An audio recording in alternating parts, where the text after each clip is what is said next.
Welcome back to my channel. So after Shivaratri ಅವರಿಬ್ಬರು ಅಜ್ಜಿ ತಾತ ಹೋದ್ಮೇಲೆ ಆ ಥರ ಮಾತಾಡ್ಕೊತಾ ಇದ್ರು. ಅವ್ರು ಮಾತಾಡ್ಕೊಂಡು ಬಿಟ್ಟಿದ್ರು ಆಲ್ರೆಡಿ. ಆಮೇಲೆ ನಾನು ಇನ್ನೊಂದು ಸತಿ ಮಾಡಪ್ಪ ಅಂತ ಹೇಳಿದ್ಮೇಲೆ ಅವ್ನು ಕೇಳ್ದ ಮತ್ತೆ ಅವಳು ಬಟ್ ಕರೆಕ್ಟ್ ರಿಯಾಕ್ಷನ್ ಕೊಡಲಿಲ್ಲ. ಅದಕ್ಕಿಂತ ಮುಂಚೆ ತಾತ ಎಲ್ಲೋದ್ರು ಅಂದರೆ ಭೂ ಓದ್ಲು ಅಂತ ಹೇಳ್ತಾ ಇದ್ಲು ಅವಳು. ಅದಕ್ಕೆ ವಿಡಿಯೋ ಮಾಡಿದ್ದೆ. ನಾನು ವಿಡಿಯೋ ಮಾಡುವಾಗ ಅವಳು ಹೇಳೋದೇ ಇಲ್ಲ. ಅದಾದ ನೆಕ್ಸ್ಟ್ ಡೇಗೆ ಹೇರ್ ಕಟ್ಟಿಂಗ್ ಮಾಡಿಸೋದಕ್ಕೆ ಕರ್ಕೊಂಡು ಬಂದಿದ್ದೆ ನಮ್ಮ ರಾಗುನ. ಇವಾಗ ರೀಸೆಂಟಾಗಿ ಹೊಸದಾಗಿದೆ, ಅದಕ್ಕೆ ಕರ್ಕೊಂಡು ಬಂದೆ. ಇಲ್ಲಿ ಚೆನ್ನಾಗಿದೆ, ನೋಡೋಣ ಹೆಂಗಿದೆ ಅಂತ. ಸಮಾಧಾನವಾಗಿ ನಿಧಾನಕ್ಕೆ ಪೇಷನ್ಸಿಂದ ಮಕ್ಕಳಿಗೆ ನೀಟಾಗಿ ಮಾಡ್ತಾರೆ. ಹಾಗಾಗಿ ನಾನು ಇಲ್ಲಿ ಕರ್ಕೊಂಡು ಬಂದೆ. ಹಾಗೆಯೇ ಈ ಸತಿ ಅಪ್ಪ ಅಮ್ಮ ಬಂದಿದ್ದು ನಾನು ವಿಡಿಯೋ ಮಾಡಲಿಲ್ಲ, ಅವ್ರು ಹೋಗಿದ್ದು ಕೂಡ ವಿಡಿಯೋ ಮಾಡಲಿಲ್ಲ. ಅಮ್ಮ ಇಲ್ಲೇ ಇದ್ದರು ಶಿವರಾತ್ರಿಲಿ, ನಿಮಗೆ ತೋರಿಸಿದ್ದೆ ಎಲ್ಲ. ಆಮೇಲೆ ಅಪ್ಪ ಬಂದು ಕರ್ಕೊಂಡು ಹೋದರು. ನಾನು ಯಾವುದೇ ಒಂದು ವೀಡಿಯೋಸ್ ಕೂಡ ನಾನು ಮಾಡಿಲ್ಲ. ಯಾಕೆ ಸುಮ್ಮನೆ ನಾನು ಹಾಕೋ ವೀಡಿಯೋಯಿಂದ ಬೇರೆಯವ್ರಿಗೆ ಟ್ರಿಗರ್ ಆಗೋದು ಅಂತ ಹೇಳಿ ನಾನು ಆ ವಿಡಿಯೋನ ಮಾಡಿಲ್ಲ. ಸೊ ಬಂದರು, ಮಾಮೂಲಿ ಮಕ್ಕಳ ಜೊತೆ ಇದ್ದರು ಒಂದೆರಡು ದಿನ. ಆಮೇಲೆ ಅಮ್ಮನ ಕರ್ಕೊಂಡು ಹೋದರು.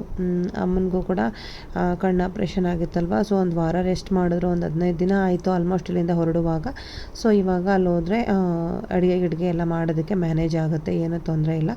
ಸೊ ಹಾಗಾಗಿ ಹೊರಟರು. ಇಲ್ಲಿ ನನ್ನ ಮಗನಿಗೆ ಏರ್ ಕಟ್ಟಿಂಗ್ ಮಾಡಿಸೋಣ ಅಂತ ಹೇಳಿ ಮಾಡಿಸ್ತಾ ಇದ್ದೀನಿ. ಅವತ್ತು ಫೋಟೋ ಸೆಷನ್ ಇತ್ತು ಸ್ಕೂಲಲ್ಲಿ, ಹಾಗಾಗಿ ಫೋಟೋ ಸೆಷನ್ ಏನೋ ಇದೆ ಅಂತ ಹೇಳಿ ಹೇರ್ ಕಟ್ಟಿಂಗ್ ಎಲ್ಲ ಮಾಡಿಸಿ ನೀಟಾಗಿ ಕರ್ಕೊಂಡು ಹೋಗಬೇಕಾಗಿತ್ತು. ಸೊ ಹಾಗಾಗಿ ಮಾಡಿಸ್ತಾ ಇದ್ದೀನಿ.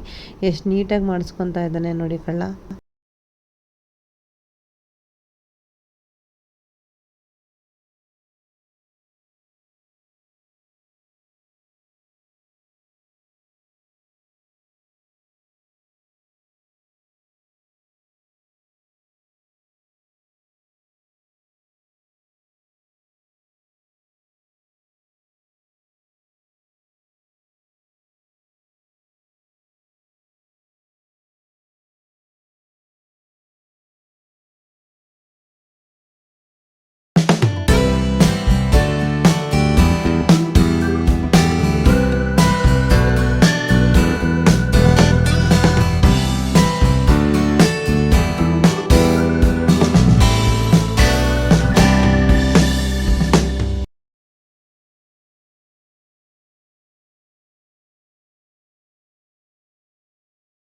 ಸೊ ಕಟ್ಟಿಂಗ್ ಮಾಡಿಸ್ಕೊಂಡು ಬರೋ ಅಷ್ಟರಲ್ಲಿ ಆಲ್ಮೋಸ್ಟ್ ಸ್ಕೂಲ್ಗೆ ಟೈಮ್ ಆಗಿಬಿಟ್ಟಿತ್ತು. ಸೊ ಬೇಗ ಬಂದು ಅವನಿಗೆ ತಲೆ ಸ್ನಾನ ಮಾಡಿಸಿ ಯೂನಿಫಾರ್ಮ್ ಎಲ್ಲ ಐರನ್ ಮಾಡಿ ಅವನಿಗೆ ಹಾಕಿ ಕಳಿಸೋ ಅಷ್ಟರಲ್ಲಿ ಸಾಕಾಯಿತು.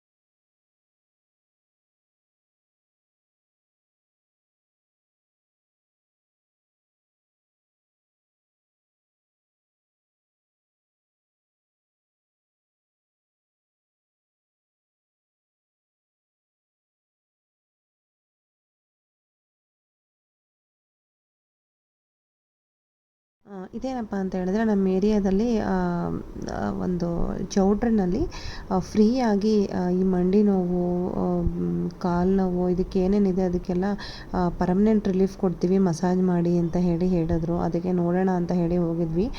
ಫ್ರೀ ಅಂತ ಹೇಳಿದ್ರು, ಬಟ್ 100 ರೂಪೀಸ್ ರಿಜಿಸ್ಟ್ರೇಷನ್ ಮಾಡಿಕೊಂಡ್ರು. ಒಂದು ಚೂರು ಮಸಾಜು ಮಾಡಿಲ್ಲ, ಏನೂ ಮಾಡಿಲ್ಲ.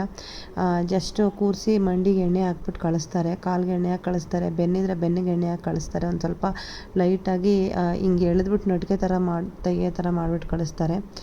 ನೋ ಯೂಸ್ ಅಂತ ಅನ್ನಿಸ್ತು. ಏನೂ ಮಾಡೋಕ್ಕಾಗಲ್ಲ. ಏನಾರೋ ಒಂದು ಆಪ್ಷನ್ ಇದೆ ಅಂತ ಅನ್ನುವಾಗ ಹೋಗೋದು, ಇಲ್ಲ ಅಂದಾಗ ಬರೋದು, ಇದೇ ತಾನೇ. ಸೊ ಏನಕ್ಕಪ್ಪ ಇದನ್ನು ತೋರಿಸ್ತಾ ಇದ್ದೀನಿ ಅಂದರೆ, ಮುಖದಲ್ಲಿರೋ ಮೋಲ್ನ ತೆಗೆಸ್ಬಿಡೋಣ ಅಂತ ಹೇಳಿ ನಾನು ಹಾಸ್ಪಿಟಲ್ಗೆ ಬಂದಿದ್ದೀನಿ.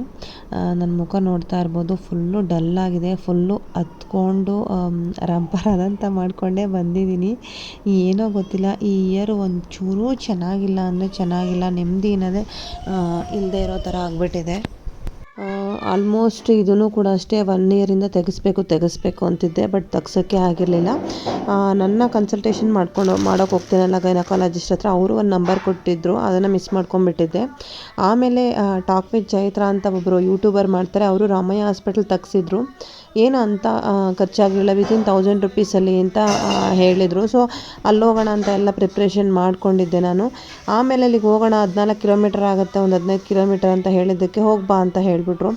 ಆವಾಗಲೇ ಮೈಂಡ್ ಅಪ್ಸೆಟ್ ಆಗೋಯಿತು. ಅವ್ರಿಗೆ ಒಂದು ಸ್ಮಾಲ್ ಡೆಂಟಲ್ ಪ್ರಾಬ್ಲಮ್ ಇತ್ತು ಅಂತ ಹೇಳಿದ್ರೆ ನಾನು ಬರಲ್ಲ, ಅಮ್ಮ ಇದ್ದರು ಆವಾಗ, ಅಮ್ಮನ ಬಿಟ್ಟು ಬರಲ್ಲ, ಇಲ್ಲ ಮಕ್ಕಳನ್ನೂ ಕರ್ಕೊಂಡು ಬಂದುಬಿಡ್ಲಾ ಅಲ್ಲಿಗೇ, ಒಬ್ಬರೇ ಬರೋಕ್ಕಾಗತ್ತಾ ಹಲ್ಲೆಲ್ಲ ಕೀಳಿಸ್ಕೊಂಡು ಅಂತೆಲ್ಲ ನಾನು ಕೇಳಿದೆ. ಬಟ್ ಆದರೆ 14 ಕಿಲೋಮೀಟರ್ಸ್ ಇದೆ ಅಂದರೆ ಇಟ್ಸ್ ಆ ಸ್ಮಾಲ್ ಸರ್ಜರಿ ಮಾಡಿ ಅದನ್ನು ತೆಗಿಯೋದು. ಅದಾದಮೇಲೆ ಓಡ್ಸೋಕ್ಕಾಗತ್ತಾ ಗಾಡಿನ, ಕುಲುಕ್ಬಾರ್ದಾ, ಕರ್ಕೊಂಡು ಬರಬೇಕಾ, ಏನು ಯೋಚನೆ ಮಾಡ್ತೀರಾ ಹಂಗೆ ಹೇಳಿಬಿಟ್ರಲ್ಲ.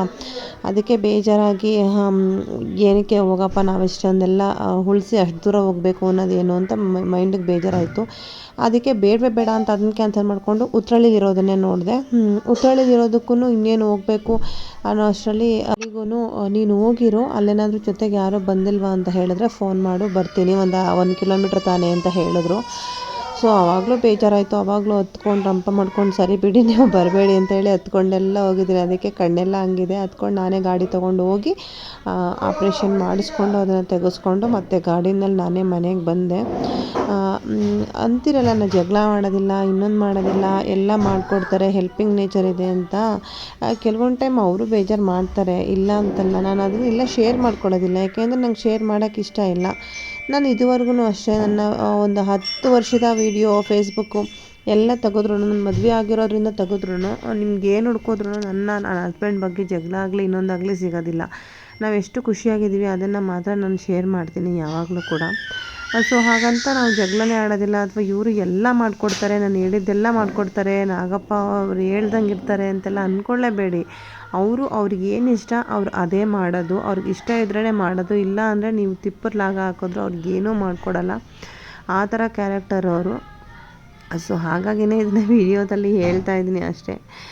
ಇದನ್ನೆಲ್ಲ ನೀವು ಮಿನಿ ವ್ಲಾಗಲ್ಲಿ ಇನ್ಸ್ಟಾಗ್ರಾಮಲ್ಲಿ ನೋಡಿರ್ತೀರ. ಒಂದು ಮಿನಿ ವ್ಲಾಗ್ನ ಮಾಡಿದ್ದೆ ನಾನು. ಸೊ ಅದರಲ್ಲಿ ಆ್ಯಡ್ ಮಾಡೋದಕ್ಕೋಸ್ಕರ ಪುಟ್ಟು ಸ್ಟ್ರೈಟ್ ಆ್ಯಂಗಲಲ್ಲಿ ಕ್ಲಿಪ್ನ ತೊಗೊಂಡಿದ್ದೆ, ಅದನ್ನು ಕೂಡ ಇಲ್ಲೇ ಆ್ಯಡ್ ಮಾಡ್ತಾಯಿದ್ದೀನಿ. ನೋಡಿ, ಶನಿವಾರ ಮಾಡಿಸ್ದೆ, ಭಾನುವಾರ ಒಂದೇ ದಿನ ರೆಸ್ಟ್ ಸಿಕ್ಕಿದ್ದು ನನಗೆ. ಸೋಮವಾರದಿಂದನೇ ಅಡುಗೆ ಮಾಡಬೇಕಾಯ್ತು, ಅವನ್ನ ಕರ್ಕೊಂಡೋಗಿ ಸ್ಕೂಲಿಗೆ ಬಿಡಬೇಕು, ಆ್ಯಸ್ ಯೂಶ್ವಲ್ ಇವ್ರಿಗೆ ಬಾಕ್ಸ್ ಕಟ್ಟಬೇಕು, ಪೂಜೆ ಮಾಡಬೇಕು, ಇದ್ದೇ ಇರುತ್ತೆ, ಏನೂ ಮಾಡೋಕ್ಕಾಗಲ್ಲ. ಮುಖ ಮಾತ್ರ ಒಂದು ವಾರ ತೊಳಿಬೇಡಿ, ತಲೆ ಸ್ನಾನ ಮಾಡಬೇಡಿ, ಮೈ ಸ್ನಾನ ಮಾಡ್ಬೋದು ಅಂತ ಹೇಳಿದರು. ಸೊ ಮೈ ಸ್ನಾನ ಮಾಡಿ ಪೂಜೆ ಎಲ್ಲ ಮಾಡಿದ್ದೀನಿ. ಸೋಮವಾರದ ವೀಡಿಯೋ ಇದು. ಭಾನುವಾರ ಎಲ್ಲ ಮೈ ಸ್ನಾನ ಮಾಡಿಕೊಂಡು ಮನೆ ಕ್ಲೀನ್ ಮಾಡ್ಕೊಂಡಿದ್ದೆ, ಮತ್ತು ಸೋಮವಾರ ಮೈ ಸ್ನಾನ ಮಾಡಿ ಪೂಜೆ ಮಾಡಿದ್ದೀನಿ. ಅದರಲ್ಲೂ ಮಂಡೇ ಅಂತೂ ಹೆವಿ ಕೆಲಸ ಇತ್ತು. ಬೆಣ್ಣೆ ತೆಗೆದೆ, ತುಪ್ಪ ಮಾಡಬೇಕಿತ್ತು, ತುಪ್ಪ ಮಾಡಿದೆ. ಆ ತುಪ್ಪ ಮಾಡಿದ ಪ್ರೋಸೆಸ್ ಅಂತೂ ಹಾರಿಬಲ್ ಆಗಿತ್ತು ಸರಿ. ಹೊರಗಡೆ ಎಲ್ಲ ಚೆಲ್ಲಿ ಏನೇನೋ ಆಯಿತು. ಹೆಸರು ಕಾಳು ಮೊಳಕೆ ಕಟ್ಬಿಟ್ಟಿದ್ದೆ, ಅವನು ಹಾಗೆ ತಿಂದಿರಲಿಲ್ಲ ಅದ್ರ ಹಿಂದಿನ ದಿನ. ಸೊ ಹಾಗಾಗಿ ಅದನ್ನು ಬೇಯಿಸಕ್ಕೆ ಹಾಕಿದೆ. ಹಾಗೆಯೇ ಮಖಾನನ ಯಾವಾಗಲೂ ಖಾರ ಮಾಡಿಕೊಡ್ತಿದ್ದೆ ಅಂತ ಹೇಳಿ ಕ್ಯಾರಮೆಲ್ ಪಾಪ್ಕಾರ್ನ್ ಥರ ಮಾಡೋಣ ಅಂತ ಕ್ಯಾರಮೆಲ್ ಹಾಕಿ ಸ್ವೀಟ್ ಮಖಾನ ಮಾಡಿದೆ. ಆನಂತರ ಸ್ಕೂಲಿಗೆ ಬಿಟ್ಟೆ, ಮತ್ತು ಬಂದಮೇಲೂ ಕೂಡ ಅಷ್ಟೇ ನಾನು ತಿಂಡಿ ಮಾಡಿಕೊಂಡು ಪಾಪಗೆ ಫೀಡ್ ಮಾಡಿಸಿ ಮಲಗಿಸಿ ಎದ್ದೇಳೋ ಅಷ್ಟರಲ್ಲಿ ಆಲ್ಮೋಸ್ಟ್ ಅಡುಗೆ ಮಾಡೋ ಅಷ್ಟರಲ್ಲಿ ಅವಳು ಎದ್ದೇಳೇ ಬಿಟ್ಟಿದ್ಲು.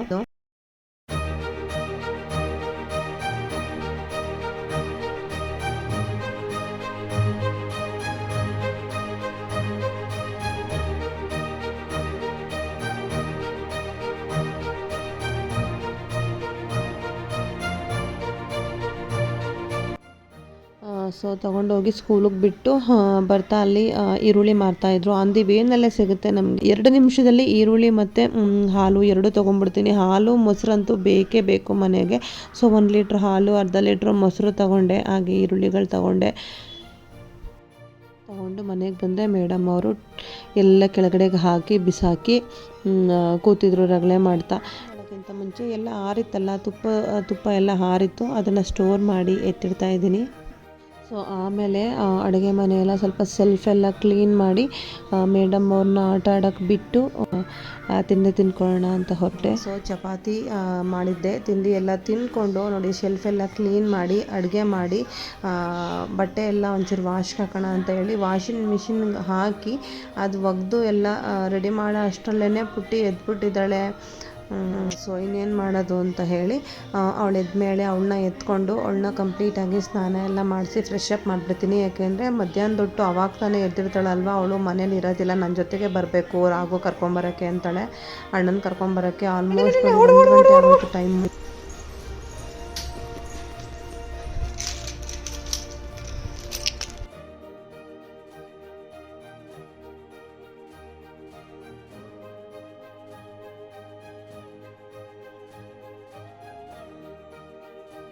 ಟೈಮ್ ಆಯ್ತು, ಬಾ ಸುಬ್ಬಿ.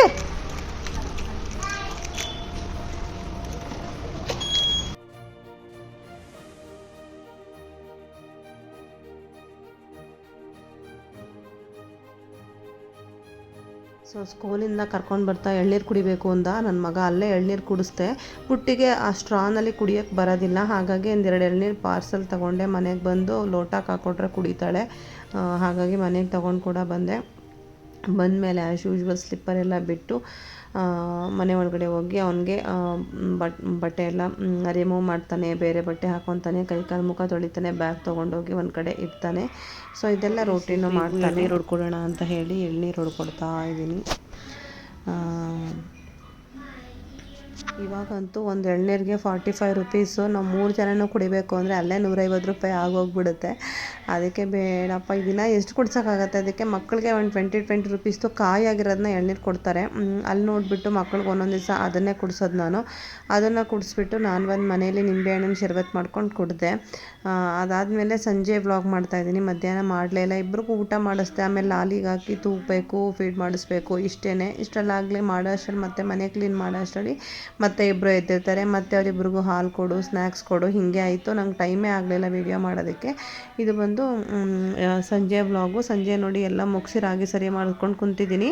ರಾಗಿ ಸರಿ ತಿನ್ನೋದಕ್ಕೆ ಎಷ್ಟು ಆಟ ಆಡ್ತಿಲ್ಲ ನೋಡಿ, ವಾಂತಿ ಮಾಡೋ ಥರ ಆ್ಯಕ್ಷನ್ ಮಾಡೋದು, ಬೇಡ ಬೇಡ ಅನ್ನೋದು ಎಲ್ಲ ಮಾಡ್ತಾಯಿದ್ದಾಳೆ. ಇದನ್ನು ಸಪ್ರೇಟ್ ವ್ಲಾಗಲ್ಲಿ ಅವಳದೇ ವ್ಲಾಗಲ್ಲಿ ಹಾಕ್ತೀನಿ ನೋಡಿ. ಸೊ ಬೆಳಗ್ಗೆ ಚಪಾತಿ ಆಗಿರೋದ್ರಿಂದ ರಾತ್ರಿಗೂ ಒಂದು 4-5 ಚಪಾತಿ ಆಗೋಷ್ಟು ಎತ್ತಿಟ್ಕೊಂಡ್ಬಿಟ್ಟಿರ್ತೀನಿ. ಯಾಕೆಂದರೆ ರಾಗುಗೆ ಮತ್ತು ಅವ್ರ ಅಪ್ಪನಿಗೆ ಆಗ್ಬಿಟ್ರೆ ನಾವು ಮಧ್ಯಾಹ್ನ ಅನ್ನ ಸಾಂಬಾರು ಮಾಡಿರೋದನ್ನೇ ಊಟ ಮಾಡ್ಕೊತೀವಿ. ಸೊ ಹಾಗಾಗಿ ಎತ್ತಿಟ್ಬಿಡ್ತೀನಿ. ಅವ್ರಿಗೊಂದು ಸತಿ ಏನಪ್ಪ ಮಾಡೋದು, ಅನ್ನ ಬೇಡ ಅದು ಇದು ಅಂತ ರಾಮಾಯಣ ತೆಗಿತಾರೆ ಅಂದ್ಬಿಟ್ಟು. ಸೊ ಚಪಾತಿ ಓದ್ತಾಯಿದ್ದೆ. ನನ್ನ ಮಗ ಬಂದ್ಬಿಟ್ಟು ಅಮ್ಮ ನಾನು ಓದ್ತೀನಿ ಅಂದ್ಬಿಟ್ಟು ಓದ್ತಾ ಇದ್ದಾನೆ ನೋಡಿ. ಆಯಿತು ಬಿಡು ಅಂತ ಅವ್ನ ಕೈ ಇರಿಸಿ ಆಮೇಲೆ ಓದ್ತಾ ಇದ್ದೀನಿ. ಏನು ಮಾಡೋದು, ಮಕ್ಕಳುಗಳಲ್ಲಿ ಇಂಥದ್ದೆಲ್ಲ ಮಾಡಬೇಕು ಅಂತಂತಾರೆ. ಅದಕ್ಕೆ ಮಾಡಲಿ ಅಂತ ಬಿಟ್ಟಿದ್ದೀನಿ. ಸೊ ಚಪಾತಿ ಎಲ್ಲ ಬೇಯಿಸಿ ಚಟ್ನಿ ಪುಡಿ ಇತ್ತು, ಹಾಗೆಯೇ ಸಾಂಬಾರು ಕೂಡ ಇತ್ತು, ಗಟ್ಟಿ ಸಾಂಬಾರಿತ್ತು, ಚಟ್ನಿ ಪುಡಿ ಇತ್ತು. ಸೊ ಅದರಲ್ಲೇ ಅಡ್ಜಸ್ಟ್ ಮಾಡಿದೆ. ಮಕ್ಕಳಿಗೆ ರಾಗುಗೆ ಮತ್ತು ಅವ್ರ ಅಪ್ಪನಿಗೆ, ಪಾಪಗೆ ರಾಗಿ ಸರಿ ತಿನ್ನಿಸಿದ್ದೆ. ನಾನು ಅನ್ನ ಸಾಂಬಾರು ಊಟ ಮಾಡಿಕೊಂಡು ಮಲ್ಕೊಂಡ್ವಿ. ಅಷ್ಟೇ ಇವತ್ತಿನ ವ್ಲಾಗು. ನೆಕ್ಸ್ಟು ಡಿಫ್ರೆಂಟ್ ವ್ಲಾಗ್ ಜೊತೆ ಸಿಗ್ತೀನಿ. ಅಲ್ಲಿವರೆಗೂ ನಮಸ್ಕಾರ.